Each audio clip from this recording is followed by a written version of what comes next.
اعوذ باللہ من الشیطان الرجیم بسم اللہ الرحمن الرحیم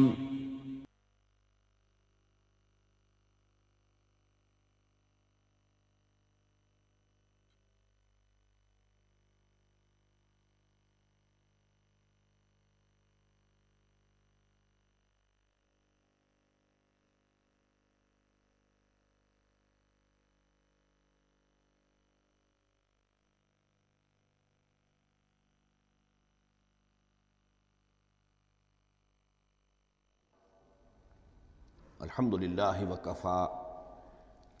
والصلاة والسلام علی عبادہ الذین اصطفیٰ خصوصاً علی افضلہم وخاتم النبیین محمد الامین وعلی آلہ وصحبہ اجمعین اما بعد فقد قال اللہ تبارک وتعالی کما ورد فی سورۃ الزخرف اعوذ باللہ من الشیطان الرجیم بسم اللہ الرحمن الرحیم حامیم والکتاب المبین انا جعلناہ قرآنا عربیا لعلکم تعقلون وَإِنَّهُ فِي أُمِّ الْكِتَابِ لَدَيْنَا لَعَلِيٌّ حَكِيمٌ وقال تبارک وتعالی کما ورد فی سورۃ الواقعہ فلا اقسم بمواقع النجوم وإنه لقسم لو تعلمون عظیم انه لقرآن کریم فی کتاب مکنون لا یمسہ الا المطہرون تنزیل من رب العالمین وقال عز وجل کما ورد فی آخر سورۃ الفجر بل هو قرآن مجید فی لوح محفوظ صدق اللہ العظیم رب اشرح لی صدری ویسر لی امری واحلل عقدۃ من لسانی یفقہوا قولی اللہم ربنا الہمنا رشدنا واعذنا من شرور انفسنا اللہم ارنا الحق حقا وارزقنا اتباعہ وارنا الباطل باطلا وارزقنا اجتنابہ اللہم ارحمنا بالقرآن العظیم واجعلہ لنا اماما ونورا وہدا ورحمہ اللہم ذکرنا منہ ما نسینا وعلمنا منہ ما جہلنا وارزقنا تلاوتہ آناء اللیل وآناء النہار واجعلہ لنا حجتا یا رب العالمین آمین۔ تعارف قرآن کے ضمن میں سب سے پہلی بات جو سمجھنے کی ہے وہ یہ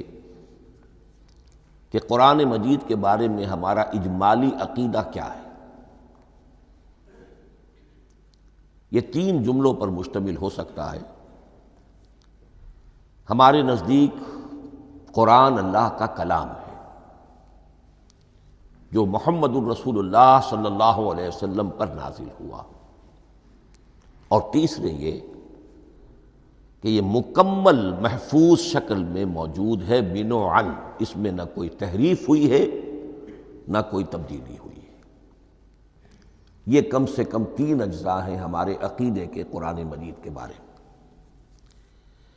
لیکن اب اس کی کچھ علمی توضیحات۔ سب سے پہلے یہ کہ کلام ہونا، اس کا اللہ کا کلام ہونا، اس لیے کہ آپ کے علم میں ہے کہ تورات جو حضرت موسیٰ علیہ السلام کو دی گئی تھی وہ لکھی ہوئی شکل میں پتھر کی تختیوں پر لکھی ہوئی صورت میں دی گئی تھی، اور قرآن مجید کی تنزیل جو محمد رسول اللہ صلی اللہ علیہ وسلم پر ہوئی ہے وہ ایک مختلف صورت میں ہوئی ہے۔ اس کو قرآن مجید خود اللہ کا کلام قرار دیتا ہے۔ چنانچہ سورہ توبہ کی آیت ہے، آیت نمبر 6، وَإِنْ أَحَدٌ مِّنَ الْمُشْرِكِينَ اسْتَجَارَكَ فَأَجِرْهُ حَتَّى يَسْمَعَ كَلَامَ اللَّهِ ثُمَّ أَبْلِغْهُ مَأْمَنَهُ۔ جب ہجرت کے 9ویں سال آخری وارننگ دی گئی تھی مشرکین عرب کو کہ اب صرف تمہیں چند مہینے کی مہلت دی جا رہی ہے، اس دوران میں آخری فیصلہ کر لو اسلام قبول کرنا ہے یا نہیں، اس لیے کہ اس کے بعد مشرکین عرب کے لیے کوئی رعایت نہیں ہوگی، جو لوگ اسلام قبول نہیں کریں گے انہیں تہہ تیغ کر دیا جائے گا۔ فَإِذَا انْسَلَخَ الْأَشْهُرُ الْحُرُمُ فَاقْتُلُوا الْمُشْرِكِينَ حَيْثُ وَجَدتُّمُوهُمْ، جب یہ مہلت ختم ہو جائے تو ان مشرکین کا قتل عام کرو۔ اس کی وضاحت پھر جب سورہ توبہ ہم پڑھیں گے تو اس وقت ہوگی، اس وقت یقیناً ذہن میں کچھ اشکالات آئیں گے، لیکن اس وقت اس ضمن میں تفصیلی بحث کا موقع نہیں۔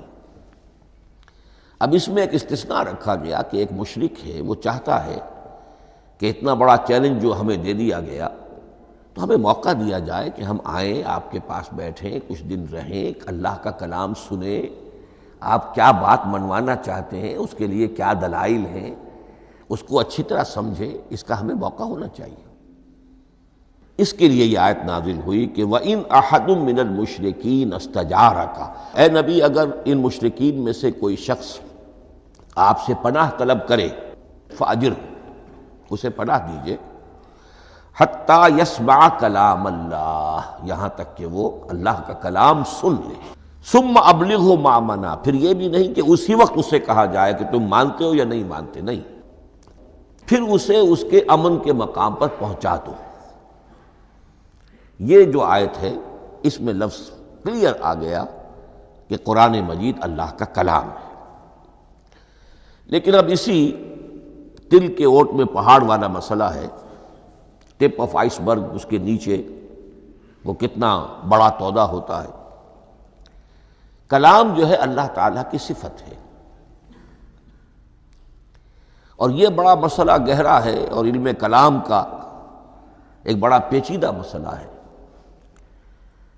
کہ ذات باری تعالیٰ اور اس کی صفات کے مابین کیا ربط و تعلق ہے۔ آیا صفات ذات کا جز ہیں، جزو لا ینفک ہیں، حصہ ہے، یا کچھ زائد بر ذات، جس کو علامہ اقبال نے ایک جگہ کہا ہے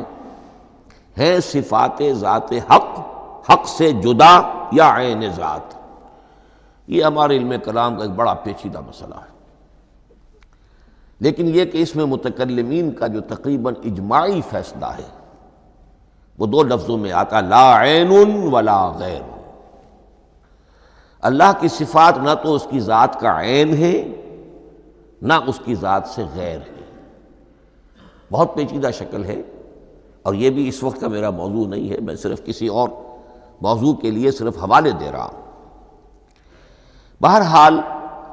قرآن مجید کا جو تعلق ہے ذات باری تعالیٰ کے ساتھ،